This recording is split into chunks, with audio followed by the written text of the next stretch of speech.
Hello guys, what's up? Kumusta kayo?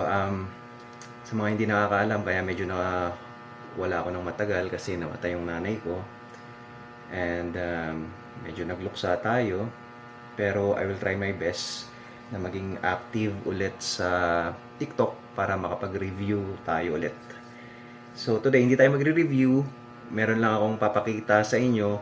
Kasi di ba nga, ni-review ko tong bag na to na nabili ko sa Shopee. Pero i-revisit lang natin kasi sira na siya. So, guys, buy at your own risk. Medyo mura siya pero hindi siya quality. Pero pwede naman siya sigurong tahiin.